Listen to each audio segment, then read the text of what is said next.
Welcome to the deep dive. We don't just skim the surface here. We really plunge right into the heart of these big stories. We do. We pull out those crucial insights. And the goal is to leave you, our listener, feeling incredibly well informed. Exactly. Today, we're diving headfirst into a soccer match that, well, it delivered drama in absolute spades. Oh, definitely. I mean, think about this. A comfortable two-goal lead just vanishes in the final 10 minutes. Unbelievable. Yeah, and here's the really surprising twist. Both teams actually ended up achieving their main goal. It's quite something, isn't it? A World Cup thriller, but also, like you said, a bit of a head-scratcher when you look at how it all played out. It really was. So we're dissecting that FIFA World Cup final round match, Group A. Yep, the clash on June 23, 2025, Inter Miami versus Palmeiras. And this wasn't just, any old group stage game. This is the final round. Everything was on the line. Yeah. Knockout stage places, critical seeding. The tension before kickoff was, well, you could feel it. Palpable is the word. Yeah. And it certainly delivered on that tension. It absolutely did. What a game. Okay, so we've gathered a whole stack of sources, articles from global sports outlets, deep tactical analyses, post-match interviews, our own notes. All detailing this historic draw, as it's being called. And our mission today is simple. Unpack the most important nuggets of knowledge, the key insights for you. We're not just giving you the score. No, definitely not. We're going deeper. We want to unravel those intricate tactical battles that unfolded on the pitch, pinpoint those moments of, sheer individual brilliance that just lit up the stadium. And explore the bigger picture, too, right? The broader implications this result has for Major League Soccer, MLS, and maybe even global soccer as a whole. Exactly. Our promise to you is a shortcut. A way to get truly well-informed about a game that, honestly, shocked and thrilled fans everywhere. We'll bring you the surprising facts, the detailed analysis, those aha moments where it all clicks. But without feeling like you're drowning in data. Right. Think of it like having a ringside seat to the tactical chess match, and we're your guides through it all. Okay, let's unpack this thing. First up, the match at a glance. This truly historic draw. So the core info again, Inter Miami versus Palmeiras, FIFA World Cup final round, Group A, last round match. June 23, 2025. And the venue, the magnificent Hard Rock Stadium in Miami Gardens, Florida. A stadium that knows big events, but maybe not the specific kind of high-stakes international club soccer intensity, not yet anyway. And the atmosphere. Electric. Absolutely electric. A proper cauldron of sound and passion. The official attendance, get this, 60,914 spectators. Wow.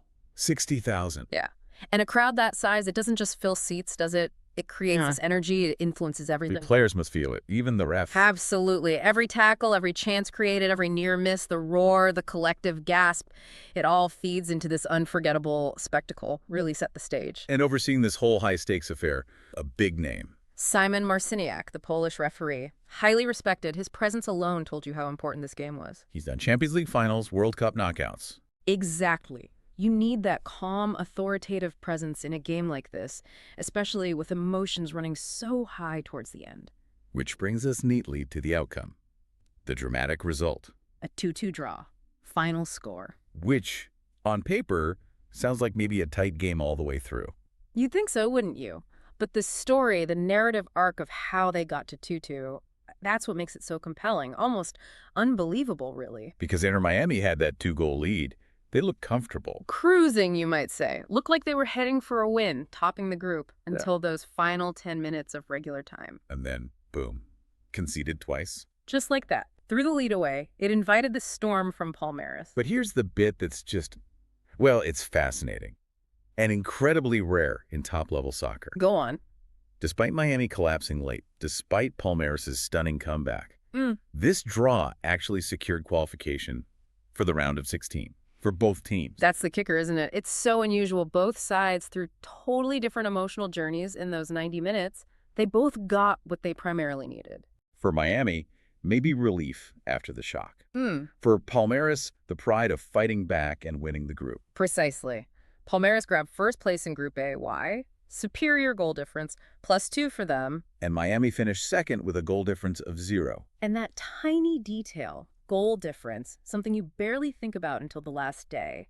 It had massive implications for the next round, shaped their entire path. Highlights those fine margins, doesn't it? It really does. And we absolutely have to stress this.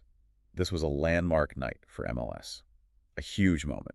Inter Miami advancing to the round of 16. That's a significant milestone, a real statement. It says American soccer isn't just showing up on the global stage anymore. It's making its mark, competing. Definitely defies some of the older expectations for MLS clubs in these big international tournaments. Puts the league in a different light. So the immediate impact of that dramatic draw, Mm-hmm. it set up some fascinating round of 16 matches, created these incredible narratives. For Inter Miami, finishing second meant a date with, wait for it, Lionel Messi's former club. Paris Saint-Germain, PSG.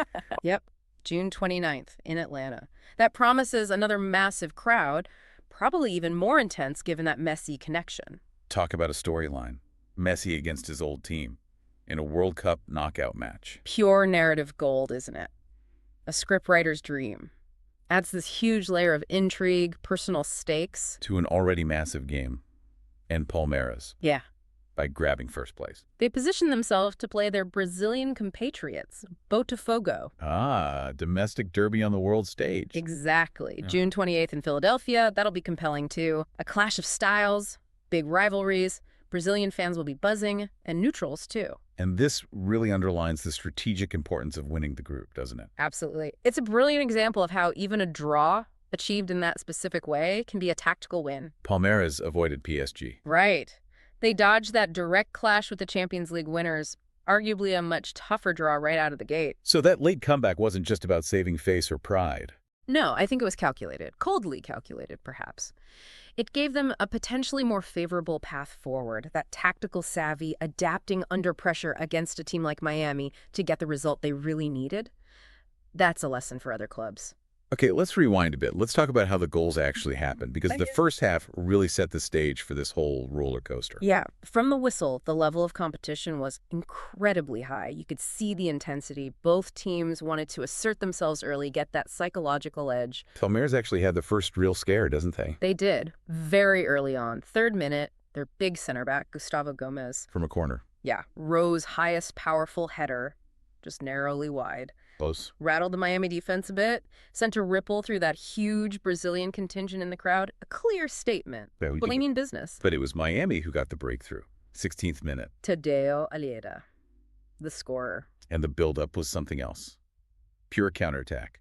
A masterclass. Mm-hmm. A perfect blend of, like, veteran genius and youthful speed. It all started with Luis Suárez. That chest trap. Oh, it was clever, wasn't it? More than clever. He didn't just control the long pass, he cushioned it perfectly, killed the pace instantly, took a defender out with one touch. That's the kind of touch that shows his class, his experience. Decades at the top level.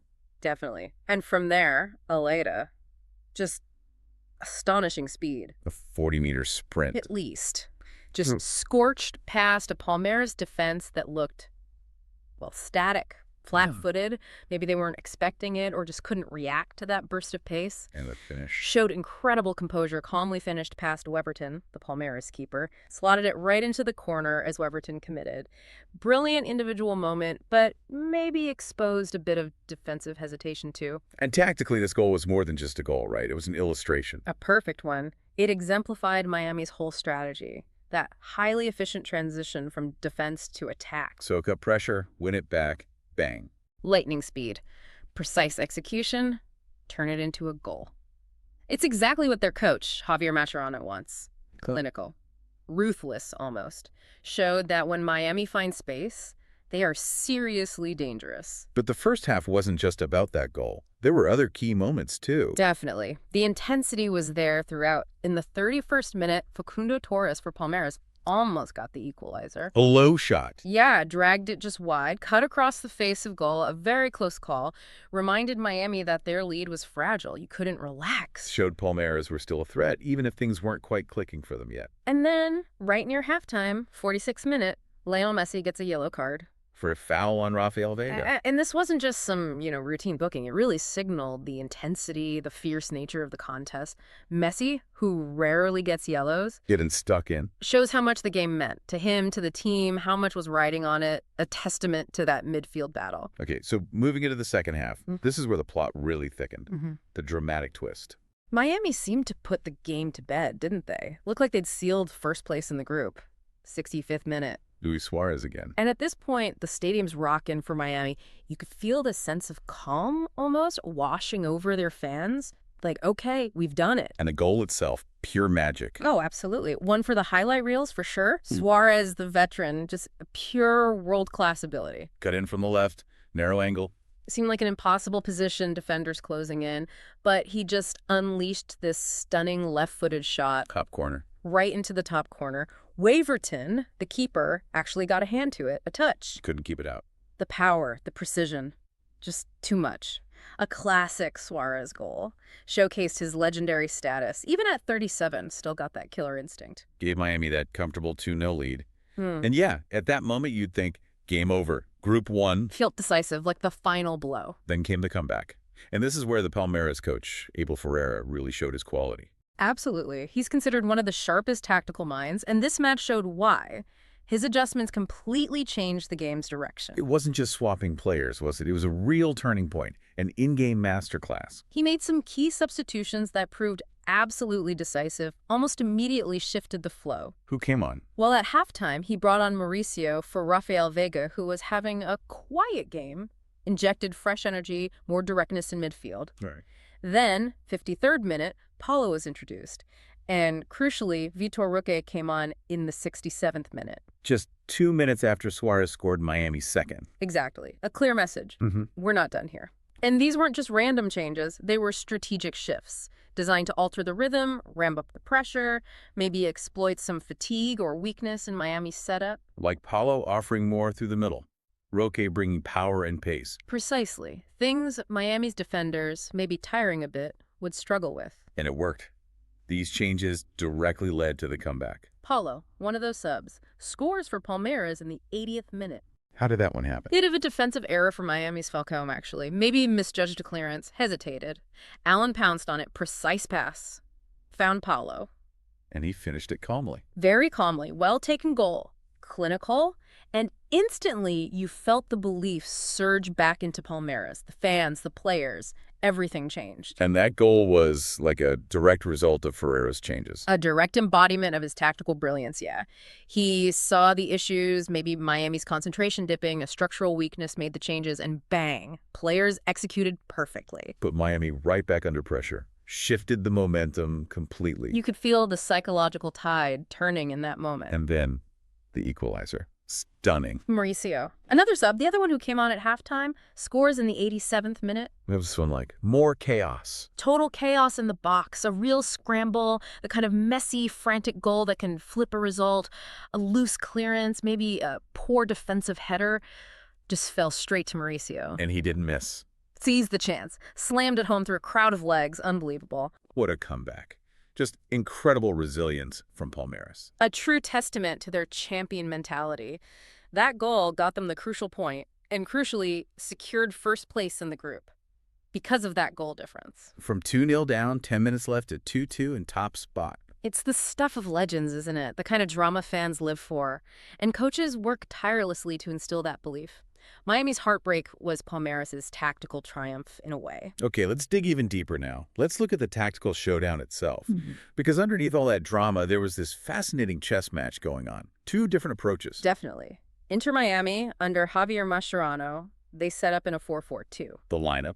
Ustari in goal, Avilés, Falcão, Martinez, Allen across the back. Midfield 4, Allende Cramashi, the key man Busquets, and Segovia. And up front, the legends, Messi and Suárez. It's a classic shape, that 4-4-2, but Miami played it with specific intentions, designed to get the best out of Messi and Suárez while staying solid. So defensively. Very compact when they didn't have the ball, narrowing the pitch, forcing Palmeiras wide, making it hard to play through the middle, and the emphasis clearly was on those quick counterattacks. Using Allende's speed. And Messi's creativity, his vision. He could unlock anything with one pass. And Busquets' role in that. The deep-lying playmaker, the pivot, dictating tempo, spraying passes from deep like a quarterback almost. While Segovia and Cramashi provided the legs in midfield. Exactly, that dynamism, winning the ball back, supporting attacks with forward runs.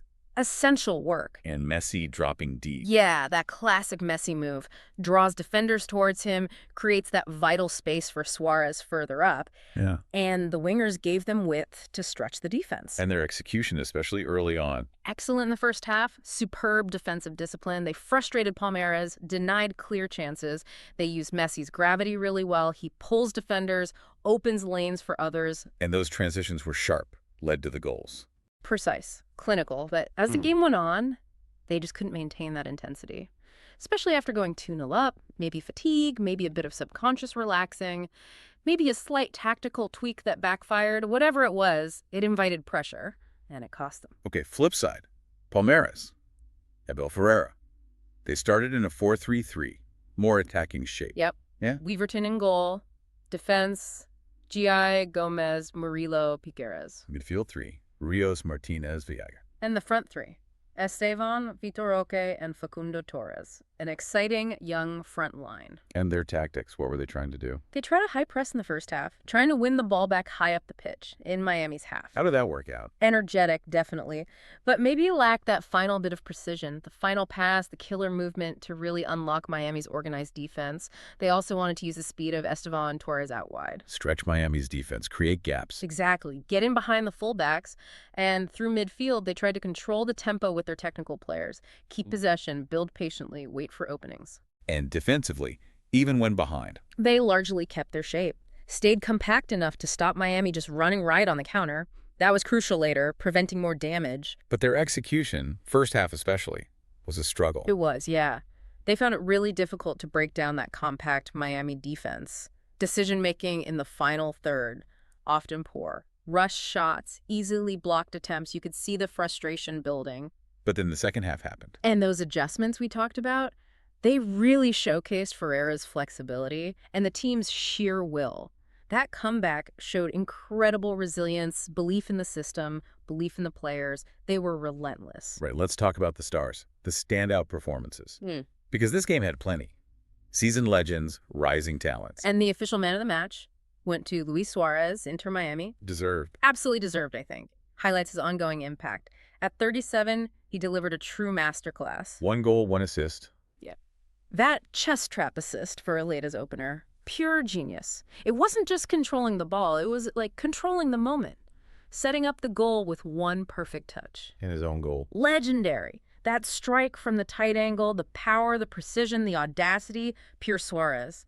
Showed he can still dominate at the very highest level. A real highlight reel performance. And what about Messi?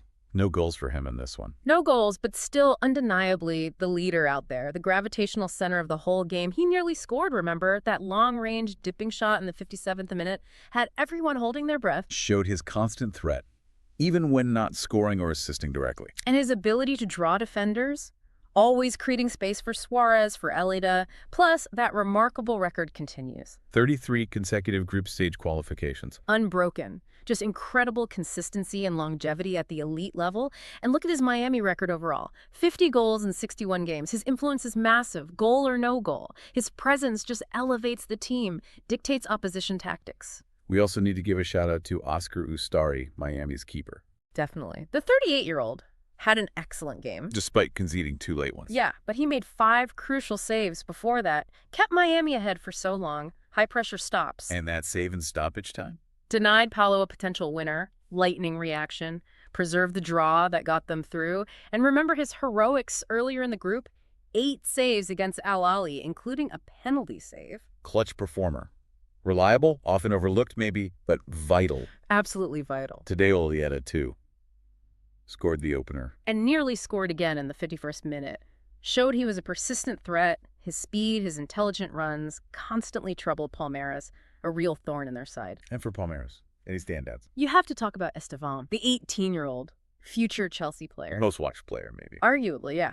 And despite his age, he was a constant attacking threat, showed real maturity, decision-making, dribbling, vision, way beyond his years. Found space, delivered dangerous balls. Exactly. You can see why he's so highly rated, why the top clubs were after him. A genuine star in the making. He looked completely unfazed by the occasion. Okay, so beyond the drama, beyond the stars, the numbers.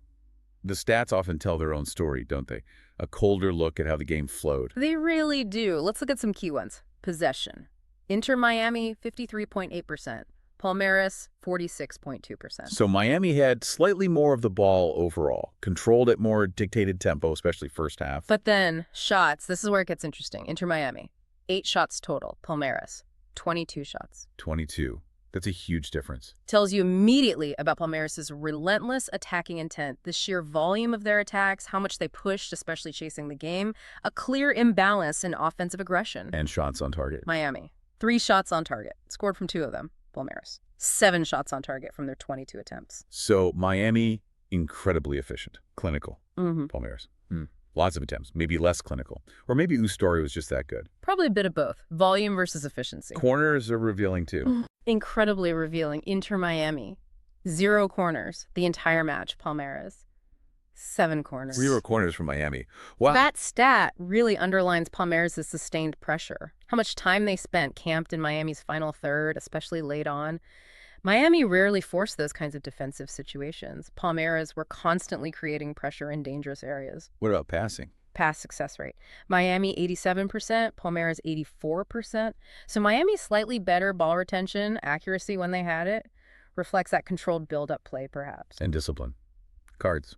Pretty clean game, considering the stakes. Just that 1 yellow for Messi. Palmeiras got none. Quite remarkable, really. And finally, the save stat. Really highlights the keeper's impact. Ustari, 5 saves. Waverton, 1 save. Speaks volumes about Ustari keeping Miami in it, and maybe about Miami's finishing.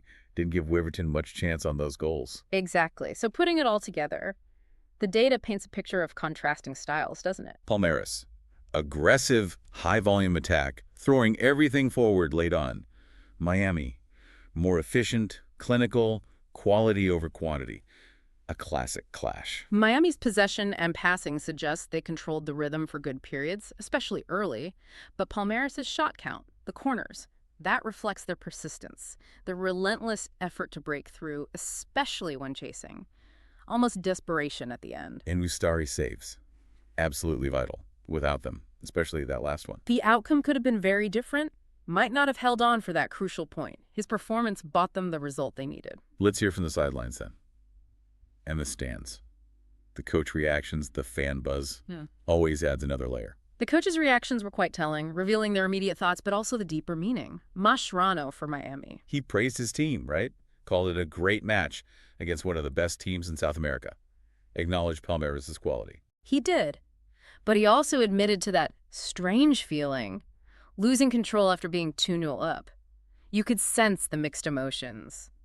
Relief at qualifying, but disappointment at the late collapse, wrestling with that whiplash. But ultimately, he recognized the bigger picture. Called it a historic night for MLS, absolutely understood the significance of advancing. And looking ahead to PSG, humility, seriousness, called them perhaps the best team in Europe, the Champions League winner, knows the scale of that challenge. And Abel Ferreira for Palmeiras. Even before the match, he showed that respect for Messi, recalled playing against him 16 years ago when Ferreira was at Sporting Lisbon. That's a great anecdote, shows the history there. And he emphasized Palmeiras' plan. Counter individual threats with collective strategy. That focus on the team over individuals certainly paid off in that second half comeback. What about the fans? That atmosphere sounded incredible, but you mentioned something surprising. Yeah, the 60,000-plus crowd was amazing. But reports from the ground said the Palmeiras fans were unexpectedly dominant. Really? In Miami? Felt like a home game for them at times, apparently. Their chants, "Go, little pigs," the Porco nickname, were echoing around the stadium. Maybe drowned out the Miami fans sometime. That is surprising. And the reaction back in Brazil on social media. A bit divided, actually. Shows how tough the fans can be. There was some immediate criticism aimed at Ferreira. Hashtag #ForAbel Ferreira out was trending among some. Even after qualifying and winning the group. Some felt the performance, especially early on, was apagado, dull, uninspired. Questioned some tactical choices, the lineup, but of course, getting the result, winning the group, that definitely quieted a lot of the criticism. Fan sentiment shifts fast. And for MLS, U.S. Soccer. Yeah. This was truly historic, wasn't it? A landmark moment, Inter Miami, the only MLS team to make it through to the round of 16. LAFC, Seattle Sounders, both eliminated. Yep. So Miami carried the torch for the league. Mascherano's words, a historic night for Major League Soccer, they really hit home.